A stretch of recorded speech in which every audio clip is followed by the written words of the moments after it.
Well, I did want to ask about another aspect of this whole war, which is the role of Pakistan. I remember I was interviewed by some Indian TV networks Mhm. when Pakistan began to take on this role as mediator, because they were asking essentially why not India? Well, a variety of reasons, but putting that aside, how do you see this diplomatic role of Pakistan, though? Because this is it's given it's quite an important diplomatic status in the region, and given that it's also a key player in this region, which is undergoing so much change, how do you see this shifting the dynamics of yeah? They played it very well, Glenn. Very, very well. In fact, none of us were expecting that they would pull it off. And of course, many of us independent analysts, we have deep reservation vis-a-vis the current government in Pakistan. It's another story. But if you look at the realpolitik, and if you look at the facts on the ground and the facts that they managed to establish as mediators, it's immensely impressive. We heard that the whole top level of the Pakistani government is involved in the mediation. Literally everybody that matters. So it's not only the prime minister, General Asim Munir, and the foreign minister Dar. Everybody. Why they managed to do that? For several reasons. Very good relations with Iran. Very good relations, even more important, with China, because China was backing what Pakistan was doing all the way. Remember the first meeting of the four Sunnis in Islamabad: Pakistan, Saudi Arabia, Turkey, and Egypt. The next morning, Dar hopped on a plane and went to Beijing to talk to Wang Yi and explain what they did to Wang Yi. And Wang Yi gave new directives. Guys, you have to try harder. You're not going anywhere. So China was always behind them. Even further behind, but in consultation with China, was Russia. Because everybody, okay, let's work all of us together for a deal, because none of us want this war here, because we know that the war is against all of us. It's a war against Eurasia integration by definition, and against one full BRICS and SCO member. So this member has to be defended by other BRICS and SCO members. More than obvious. Why not India? Key question, which the people who interview, they could never formulate it because they know the answer. 2 days before the February 28th decapitation attack against Ayatollah Khamenei and the leadership, Modi and Netanyahu were exchanging kisses. An unbreakable relationship, mother and father, and all that crap. So that's not good. From the beginning, India was aligned with Israel. So they could never be a mediator between Iran and, even though they need Iran for their version of the New Silk Roads. The International North-South Transportation Corridor, once again, three BRICS: Russia, Iran, and India. And India needs it badly because this is their New Silk Road towards Afghanistan and Central Asia, using the port of Chabahar. So they betrayed themselves once again, which the Indians are specialists in doing that, right? Meanwhile, with the back of China, with the full backing of China, Pakistan was very busy organizing this alignment between Iran, Pakistan, and China. Not only geopolitical, diplomatic, but also geoeconomic. And that's where the new Silk Roads and Eurasia integration come into the picture once again. It's our favorite theme in your line of work, in my line of work, for almost 2 decades. The shortest way overland between Iran and China to trade is not via Central Asia, it's via Pakistan. Very, very simple. Pakistan is part of the New Silk Roads, China-Pakistan Economic Corridor. Kashgar, Islamabad, across Balochistan, Gwadar Port. Iran is part of the International South Transportation Corridor, using Chabahar once again as the key port going to India. But Chinese tankers, as I saw by myself last year when I went to Chabahar, they also go to, they also do their trade stopping Chabahar, not only in Bandar Abbas. And now, which is something that none of us could even imagine 3 months ago, the port of Chabahar and the port of Gwadar now are sister ports. There's only 80 kilometers between them. So Chabahar in Sistan, Balochistan, Gwadar in the Arabian Sea, in Pakistan and Balochistan. Iran is using, when the American blockade started, Iran was started to use Gwadar as an Iranian port, sister to Chabahar. And sooner or later, depending on how things evolve, the Chinese are already looking at Chabahar and said, maybe we can get another Iranian port for us. And then the Indians will be once again sidelined because they did not bet in the right horse once again. So this, when the Pakistanis announced a few weeks ago that they were 6 border crossings between Iran and Pakistan were free for trade anytime, 24/7, this was also a Chinese suggestion. Look, you have all these border trades with Iran. They are being more or less suffocated by the maritime blockade. So give them overland passes. That's exactly what happened. And also, of course, the very important railway from Xinjiang across Central Asia, crossing from Turkmenistan to Iran, which was, by the way, built and paid for by the Chinese. Another corridor of the New Silk Roads. So everything is interconnected. And everything explains why Pakistan, between Iran and China, would have to be the mediator from the Iranian side, plus the very good relations between Pakistan and the GCC, especially with Qatar, and in the case of Saudi Arabia, even more because they have a military pact. And of course, the fact that you have Field Marshal Simonin picking up the phone and Donald Trump on the other side immediately answers. Very few people can do that. So they had goodwill from all the players, all the major players.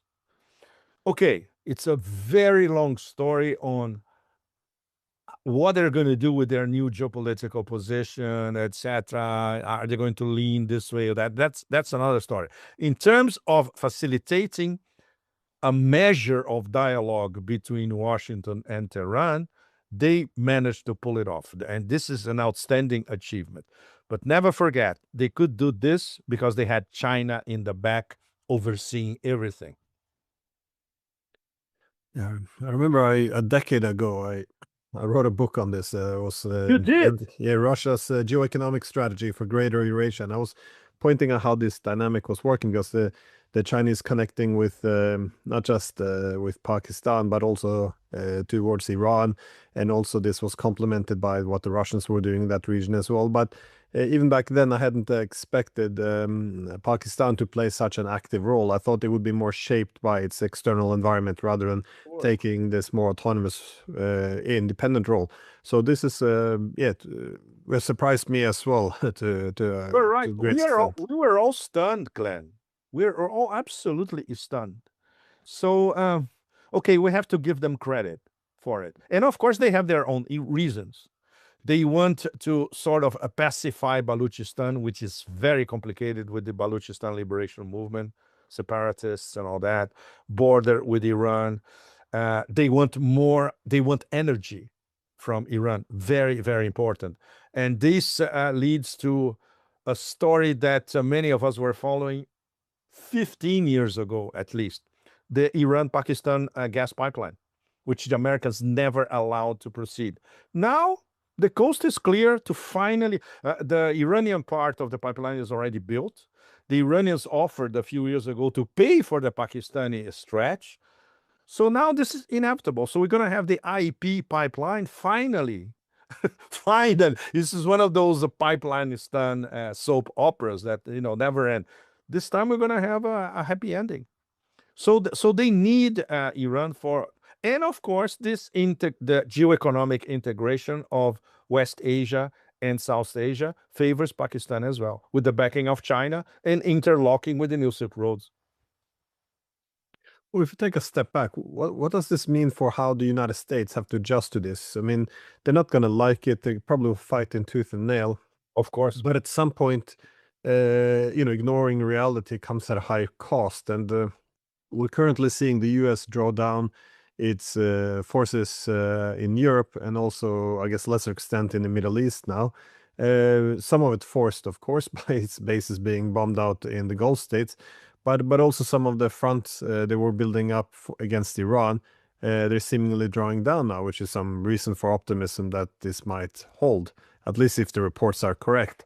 Do you see the United States, I guess, pulling back from Europe and the Middle East? I would have assumed that in the wider, in my ideal scenario for the United States, ideal being defined as how it would optimally, adjust to new international distribution of power, it can't be everywhere. I would assume that the ideal for the US is to prioritize the Western Hemisphere and East Asia, as this is where China is. I mean, when I say optimal, not in the normative sense, but in the international distribution of power, where it wants to focus its power. In other words, it would have to draw down in the Middle East and Europe. It didn't seem like it wanted to do this first, but now it seems it's being forced to do so. Or do you read the situation a bit differently?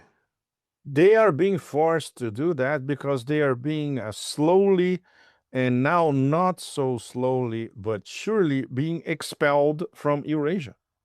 Period. This is the key point. It's a strategic defeat against Iran.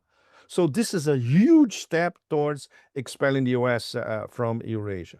And it's no wonder that the national security strategy privileges the Western Hemisphere. So we can expect a lot of trouble for Latin America from now on. That's out of the question. Starting with the elections in Brazil later this year, which will be heavily interfered with. No question at all. Did you see that Trump didn't even shake hands with Lula at the G7? So it's very, the situation is very, very tense. And of course, the strategic threat number one, according to the plutocracy that rules the US, is China. So it is East Asia. Absolutely. It is Taiwan and the South China Sea. No question. Everything. So obviously, compared to these two fronts, West Asia, it's not so essential. But how they are going to digest this massive strategic geopolitical defeat, that's another story. This is going to enrage the people at the top, the elites in the back, the plutocrats, all of them, of course, and there will be revenge. There will be blood. It's a revengeful nation. It's the logic of revenge always predominates. So maybe they will back off for a while, regroup, but they will go after Iran again. There's no question about that. Maybe not this year, but starting next year. Yeah, no, I think it's hard to avoid that. I just have a hard time imagining the US calling it a day.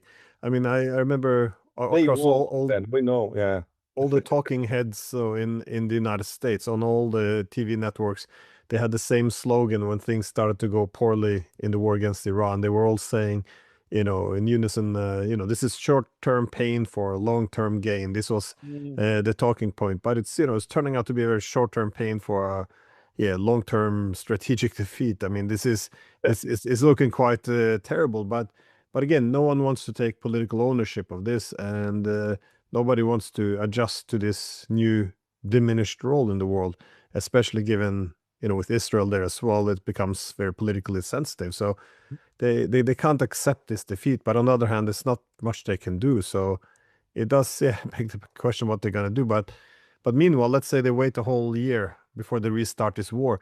The world will look like a very different place a year from now. I mean, not even a whole year, but even by 2027. Which kind of takes me to my last question, which is about the Gulf states. Well, how are they going to look after this? Because if the Americans are telling them to sit idly by, we might try to do this over again in a year from now. I mean, they will have to adjust to realities if they want to survive. I mean, doesn't they don't have to like Iran. They can hate it by all their heart, but at some point, you have to bet on the winning horse. You have to, Absolutely. adjust to the reality that Iran is now administrating the Strait of Hormuz, and the U.S. probably won't be able to defeat them. Absolutely. And this that's where Pakistan comes in again, because they are already working on it. Because they have very good channels of communication with all the GCC petromonarchies. And because they are proving to them, look, we worked hard on your concerns, your recommendations, your suggestions to get the MOU and to get the negotiations going. We were listening not only to Iran, but to all of you at the same time and all that. And obviously, they understand that. Qatar understands this very well. MBS understands this very well. And the relationship MBS and Islamabad, very, very close. The military pact, etc. There are a lot of... Apparently, there are already 8,000 Pakistani soldiers in Prince Sultan Air Base in Saudi Arabia, with lots of fighter jets. So Pakistan is working to convince, especially the Saudis, but some other GCC players, look, there's going to be a new protective umbrella here, and we offer our services to be your umbrella. And we're going to have a very, very special guest in the background supporting everything we're doing, China. Can you imagine the GCC saying no to this arrangement? Not going to happen. And obviously, they experienced by themselves that their petrodollar alliance with the US is worth nothing. When push came to shove, the US was defending their aircraft carrier in West Asia, not the GCC petromonarchies. So they learned their lesson. At least we assume they learned their lesson. Some more than others, of course. The UAE is still... The Pakistani negotiators, they told Larry and I something about a month ago, which stuck. They say, look, wait a while. Wait like 3 months. The UAE, they will see which way the wind is blowing, and they will want to have an accommodation with Iran as well. So I kept this in the back of my mind all the time, because it's already happening, sort of. They are not as antagonistic towards Iran as they were a month ago. And of course, they're going to have to live with Iran as the number one power in that part of West Asia. They cannot escape that. Otherwise, it's very simple. The Iranians sent a message. Look, we already destroyed the Dubai business model. For us to destroy the Abu Dhabi energy model is very, very easy. Just a few strikes. That's it. We can do it anytime we want. So, negotiating table again, now between GCC and Iran, with Pakistan in the middle, as the go-betweens. Perfectly. And once again, coming back to what you were expressing, your concerns, will the US admit that this is the new rules of the game regionally? They will never admit it. But what can they do? Can they seduce the GCC petromonarchies back? No, they cannot. Can they bribe them? No, they cannot. Can they promise that they're going to deal with Iran? They cannot. Can they promise that they're going to give them as much relevance as they give to Israel? They cannot. There you go. So the Pakistanis and the Chinese are, once again, looking long term. So this protective umbrella will change, of course. And Iran is looking at it, and because China is involved, they can feel relatively comfortable with that, because they can think that this will not turn against them in the long run. So the role of China in the back of it all is absolutely essential. But this is a very complicated case, Glenn. We as foreigners, we cannot have an in-depth conversation in China about these matters because they consider it a matter of national security of China, and they will never discuss this with foreigners. So I expect the next time I go there, I can talk to some of my, let's say, former military connections, for that matter, and they will have a few nuggets because they still know people inside the machinery of government, right? But this is going to take a little while. But once again, well, they are absolute masters of applying Sun Tzu. No? They don't have to raise a finger or have a shot at anything, and in the end, they get what they want with their connections and, of course, playing Go. They were playing Go in West Asia with the Americans. They were encircling the Americans in a way the Americans didn't even see it coming. Well, that's the thing, though. When they went to war against Iran, the Americans expecting this quick victory, I think Yes. not many people realized that they were also gambling on the entire Gulf states alliance because, well, not just their U.S. base being bombed out, but of course the security guarantees seeming much less convincing.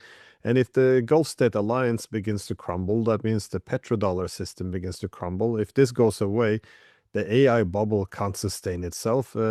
Which means that the entire AI war and economic war with China takes a very dark turn for the Americans. I mean, there's a massive potential unraveling here that looks more and more likely. Again, I don't want to make any predictions because this is a horrible time for predictions.